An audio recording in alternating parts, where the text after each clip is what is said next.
Hello student, welcome back to my YouTube channel Pooja Bhagat, जहाँ पे आपको लाइफ साइंस से रिलेटेड जितने भी वीडियोस हैं वो मिल जाते हैं।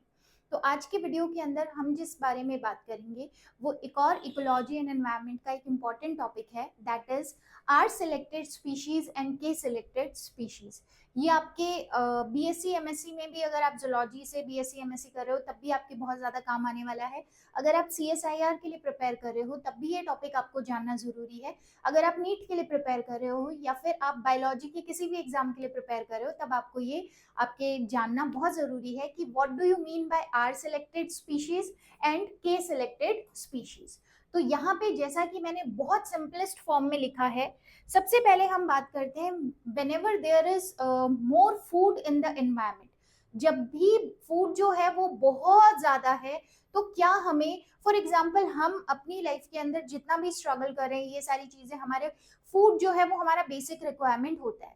और मेजर जो आपके नेचर के अंदर स्पीशीज है, अब देखो बाकी स्पीशीज को आप मतलब इमेजिन करके देखो, हम एज ए होमोसेपियंस, हम फिर भी हमारी जो एक्सपेक्टेशन है वो फूड से बहुत आगे तक है, लेकिन बेसिक बेसिक जो एक्सपेक्टेशन होती है बाकी स्पीशीज की वो मैक्सिमम फूड तक ही जाती है।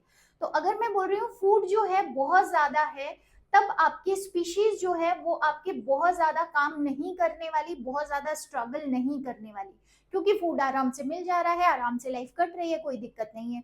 तो यहाँ पे जब फूड बहुत ज्यादा होता है तो कोई भी स्ट्रगल आपको स्पीशीज के या ऑर्गेनिज्म के अंदर देखने के लिए नहीं मिलता।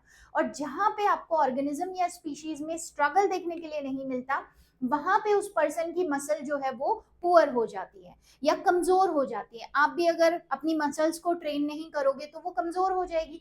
तो ये लोग भी ट्रेन नहीं कर रहे क्योंकि किसी से लड़ाई नहीं करनी पड़ रही है, आराम से फूड जो है वो अवेलेबल है एनवायरमेंट के अंदर, तो मसल पुअर हो जाएगी। रेस्पिरेशन एनर्जी जो है वो आपकी कम हो जाएगी कंपेरेटिवली रिप्रोडक्शन एनर्जी। यहाँ पे ऑर्गेनिज्म जो है वो रिप्रोड्यूस ही करता जाएगा, खाना खाया देन उसके बाद रिप्रोडक्शन में ही वो पार्टिसिपेट करेगा। इसके बाद अर्ली रिप्रोडक्शन यहाँ पर होगा, क्योंकि उसको और ज्यादा टेंशन लेने की या फिर उसको बहुत ज्यादा स्ट्रगल करने की रिक्वायरमेंट नहीं है, फूड अवेलेबिलिटी है, तो अर्ली आपकी रिप्रोडक्शन पॉसिबल होगा। इसके बाद ऑफस्प्रिंग जो है वो भी इसके बहुत ज्यादा हाई अमाउंट के अंदर होने वाले हैं, ठीक है, क्योंकि बहुत ज्यादा रिप्रोडक्शन हो रहा है, अर्ली रिप्रोडक्शन हो रहा है, तो ऑफस्प्रिंग का नंबर जो है वो भी ऑटोमेटिकली आपका हाई जाएगा। जैसे कि फॉर एग्जाम्पल आप रैट को ले लो, छोटा स्पीशीज है लेकिन फूड मतलब कितना तरीके का खाना वो खा सकता है, उसको हर एक कमरे के अंदर वो चीजें मिल जाती है जो उसको एज अ फूड वो ट्रीट कर सकता है। तो यहाँ पे स्ट्रगल नहीं है ज्यादा, मसल्स उतनी ज्यादा स्ट्रांग नहीं है, रेस्पिरेशन एनर्जी कम है, रिप्रोडक्शन एनर्जी बहुत ज्यादा है। जो रैट है उसके ऑफस्प्रिंग का नंबर जो है वो बहुत ज्यादा होने वाला है। अब इसी का जस्ट उल्टा हम करते हैं के सिलेक्टेड स्पीशीज, जिसका एग्जाम्पल हमने लिखा है एलिफेंट।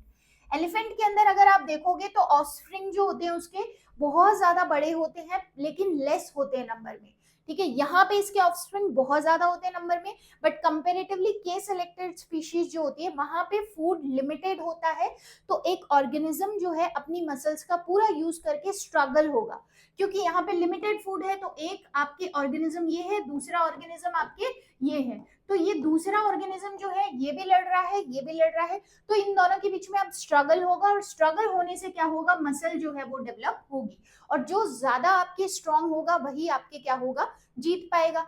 यहाँ पे रिप्रोडक्शन एनर्जी जो है वो कंपेरेटिवली आपके कम होती है, और रिप्रोडक्शन बहुत ही ज्यादा लेटर एजेस जो होती है ऑर्गेनिज्म की उसके अंदर होता है, और ऑफस्प्रिंग का नंबर जो है वो कम है, लेकिन लार्ज ऑफस्प्रिंग आपको यहाँ पर प्रोड्यूस होते हुए दिखेंगे। ये थे आपकी are selected species and k selected species. अगर इनका ग्राफ हम देखें तो ये देखिए, आर सिलेक्टेड स्पीशीज का रिप्रोडक्शन जो है एज वाइज आप देखिए, इतनी जल्दी एज के अंदर ही ये रिप्रोडक्शन के अंदर आपके इन्वॉल्व हो जाते हैं। देन इसके बाद में के सिलेक्टेड स्पीशीज, क्योंकि फूड कम है, लिमिटेशन है, फूड लिमिटेड है, तो आपके मसल्स को स्ट्रॉन्ग रखना होगा, स्ट्रगल करना होगा, देन फिर लेटर एज जो है उसके अंदर आपके रिप्रोडक्शन होगा। क्लियर है? तो ये आर सिलेक्टेड स्पीशीज का रिप्रोडक्शन वर्सेस एज का आपके ग्राफ हो जाता है, देन ये के सिलेक्टेड स्पीशीज का हो जाता है। तो ये था आपके आर सिलेक्टेड स्पीशीज और के सिलेक्टेड स्पीशीज का concept in ecology. Thank you so much.